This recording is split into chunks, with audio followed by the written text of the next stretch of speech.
ஆலயா cotton trending வேட்டிகள் ஷர்ட்டுகள். கடந்த 4 ஆண்டுகளாக சபரீஷ் என்பவரும் அவரது ட்வின் சகோதரரும் தனக்கு இன்ஸ்டாகிராமில் ஆபாசமாக குறுஞ்செய்திகளை அனுப்பி தொந்தரவு செய்து வருவதாக நடிகையும் டப்பிங் கலைஞருமான ரவீனா ரவி தெரிவித்திருக்கிறார். தனக்கு திருமண நிச்சயதார்த்தம் நடைபெற்றதாக பொய்யான தகவலை பரப்பிய சபரீஷ் மீது காவல்துறையில் புகார் அளித்தும் பிரச்சனைக்கு தீர்வு கிடைக்கவில்லை என ரவீனா ரவி கூறியுள்ளார். இனியாவது சம்பந்தப்பட்ட நபர்கள் மீது நடவடிக்கை எடுக்குமாறு காவல்துறைக்கு அவர் கோரிக்கை விடுத்துள்ளார்.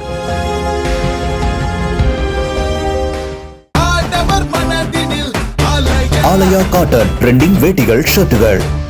பிளே ஸ்டோர் மற்றும் ஆப் ஸ்டோரில் இருந்து பாலிமர் செயலியை QR கோடு மூலம் பதிவிறக்கம் செய்யுங்கள். செய்திகளை உடனுக்குடன் பெறுங்கள்.